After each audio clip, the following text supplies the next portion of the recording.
হযরত উসমান ইবনে আফফান রাদিয়াল্লাহু তাআলা আনহু বলছেন, আমি রাসূলুল্লাহ সাল্লাল্লাহু আলাইহি ওয়াসাল্লামকে এই ইরশাদ করিতে শুনিয়াছি, যে ব্যক্তি আল্লাহ তাআলার রাস্তায় একদিন উহা ব্যতীত হাজার দিন অপেক্ষা উত্তম। নাসাই শরীফের হাদিস। হযরত উসমান ইবনে আফফান রাদিয়াল্লাহু তাআলা আনহু হাদিসটি বর্ণনা করছেন। উনি বলছেন, আমি রাসূলুল্লাহ সাল্লাল্লাহু আলাইহি ওয়াসাল্লামকে এই কথা বলিতে শুনিয়াছি যে আল্লাহ তাআলার রাস্তার একদিন, আল্লাহ তাআলার রাস্তায় সফর করা, একবেলা বা একদিন আল্লাহর রাস্তায় বেরিয়ে যাওয়া, ঘর ছেড়ে দিন ইসলামের জ্ঞান শিক্ষা ইলম হাসিল করার উদ্দেশ্য নিয়ে ঘর ছেড়ে বেরানোর আল্লাহ আদেশ করেছে। ঘরে বসে কোনো জিনিস হাসিল হয় না। কোনো ব্যক্তি, তুমি হও আমি হই, যে কোনো ব্যক্তি হোক, বাড়িতে বসে কোনো জিনিস হাসিল হওয়া সম্ভব নয়। জি, সবজি মাছ বা অর্থ সম্পদ ব্যবসা বিজনেস ঘরে বসে থেকে হওয়া সম্ভব নয়। বাইরে তাকে বেরোতেই হবে। দুনিয়া উপার্জন করার জন্যও, দুনিয়ার উপার্জন, দুনিয়ার সম্পদ উপার্জনের জন্যও মানুষকে সফর করতে হয়, বেরোতে হয় ঘর ছেড়ে, সময় বের করে, কষ্ট পরিশ্রম করে বের হতে হয় ঘর থেকে। যে যার গন্তব্যস্থলে, যে যেখানে ব্যবসা বিজনেস করে, সার্ভিস করে, যাই করুক, সেখানে তাকে যেতে হবে, বেরোতে হবে, মার্কেটে বাজারে, বেরিয়ে তাকে উপার্জন করতে হবে। তো সেরকমভাবেই আমরা আখেরাতে কামনা করব, আখেরাতে সফল হতে চাইব, আর আমরা ঘর থেকে বেরোবো না, দুনিয়া ছাড়বো না, দুনিয়ার লোভ লালসা ছাড়বো না, আর আখেরাত পেয়ে যাব, আখেরাতের সফলতা পেয়ে যাব, এটা হতে পারে না। অর্থাৎ এক বিকাল অথবা এক দিন, আধা দিন অথবা একটা দিন যদি কেউ আল্লাহর রাস্তায় বের হয়, আর অন্যান্য আল্লাহর রাস্তা ব্যতীত অন্যান্য যে দিনগুলো হয় আমাদের জীবনে, হাজার দিন অপেক্ষা উত্তম। একদিন হাজার দিন জীবন কাটিয়ে দেওয়া, সময় কাটিয়ে দেওয়া, দুনিয়ার লোভ লালসায়, দুনিয়া উপার্জনের পিছনে, বা দুনিয়ার খেল তামাশায়, দুনিয়ার অর্থ উপার্জনের পিছনে হাজার দিন পার করে দেওয়া বা হাজার বছর পার করে দেওয়া। আমরা তো হাজার বছরের জীবন পাবো না, কিন্তু আগেকার যুগে লোক পেয়েছে। অর্থাৎ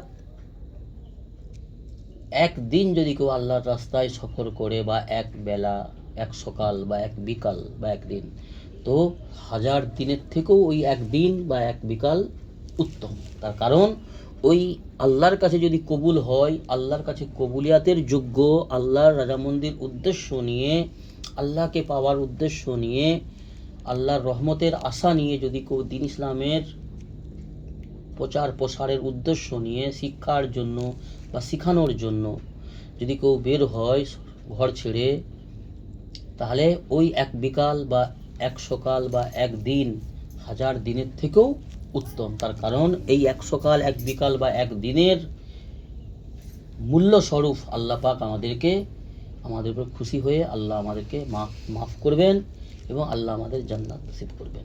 অর্থাৎ সাহাবা কেরাম রাদিয়াল্লাহু তাআলা আনহু যারা ছিলেন, যারা আল্লাহর রসুলের বন্ধু ছিল, সাহাবা কেরামরা, আল্লাহর নেক বান্দা বান্দি যারা ছিল, তারা ঘর বার ছেড়ে কি করে দুনিয়ায় দিন ইসলাম প্রচার হবে, দিন ইসলাম ছড়িয়ে যাবে, এই উদ্দেশ্য নিয়েই ঘরবার ছেড়ে তারা বেরিয়েছিল। তবেই তাদের নাম আমাদের কাছে হাদিসে আমরা পাই। ইতিহাস, হাদিস মানে কি?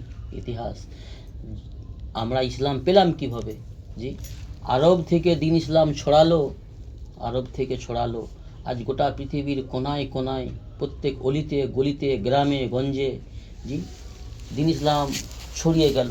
আমরা আজ মুসলমান নামে যে দুনিয়ায় আমরা বসবাস করছি, কিভাবে হলো? আমরা কি আকাশ থেকে মুসলমান হয়ে টপকে গেছি? আমরা যখন দুনিয়ায় আসি, ছোট ছোট বাচ্চা যখন শিশু জন্ম হয়, বা আমরাও তো ছোট শিশু হয়ে তো মায়ের পেট থেকে এসেছি, আমরা কিছুই জানতাম না। কবে এসেছি, কিভাবে এসেছি, জানতামই না। আমাদের অজান্তেই আল্লাহ পাক আমাদেরকে দুনিয়ায় পাঠিয়ে দিয়েছে, পাঠিয়ে দিয়ে একটা বিধান দিয়েছে, একটা সিস্টেম দিয়েছে, রুলস দিয়েছে। কি? সেটা হচ্ছে আল ইসলাম, যারা ইসলামের বিধান মেনে চলবে, আল্লাহর মনোনীত, আল্লাহর পছন্দনীয় বিধান, আল্লাহর বানানো বিধান, ইসলামকে যারা মেনে চলবে, তাদের জন্য আল্লাহ পাক সফলতা রেখেছে। আর আমাদের অজান্তেই আমরা দুনিয়া ছেড়ে চলে যাব। কখন মরব, কিভাবে মরব, আমরা কেউ জানি না। জানি? বলো, কিভাবে এসেছি, কখন এসেছি, কেউ সেটাও আমরা জানি না। আর কিভাবে চলে যাব, কখন চলে যাব, হঠাৎ করে আমরা এসেছি। আল্লাহ আমাদেরকে হঠাৎভাবেই পাঠিয়ে দিয়েছে, আর হঠাৎ করেই আল্লাহ আমাদেরকে উঠিয়ে নেবে, আমরা জানি না, তাই না? অর্থাৎ যারা ইসলামের বিধানকে মেনে চলবে, তাদের জন্য আল্লাহ পাক রহমতের জায়গা রেখেছে, রহমতের ছায়া রেখেছে, জান্নাতুল ফিরদৌস, জান্নাত রেখেছে। আর যারা আল্লাহর বিধানকে, আল্লাহর রুলসকে, দিন ইসলামকে অমান্য করে জীবন অতিবাহিত করবে, তাদের জন্য আল্লাহ কষ্টদায়ক জায়গা রেখেছে, পেরেশানির জায়গা রেখেছে, সেটা হচ্ছে জাহান্নাম, দোজখ। অর্থাৎ তার থেকে বাঁচার জন্য আমাদেরকে কি করতে হবে? দিন ইসলামের পথে আমাদেরকে বেরোতে হবে, দিন ইসলাম শিখার উদ্দেশ্যে বেরোতে হবে।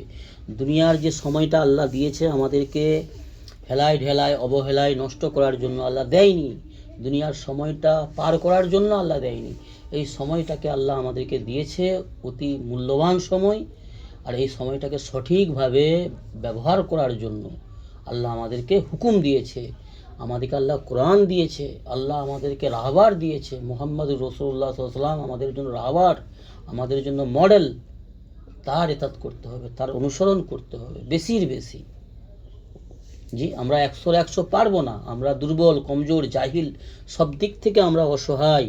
কিন্তু আল্লাহর সাহায্য প্রার্থনা করে, আল্লাহর সাহায্য কামনা করে আমাদেরকে প্রচেষ্টা করতে হবে বেশির বেশি কী করে আমরা আল্লাহর হুকুমগুলোকে জেনে জেনে পালন করতে পারি রাসূলুল্লাহ সাল্লাল্লাহু আলাইহি ওয়াসাল্লামের সুন্নাত তরিকায়।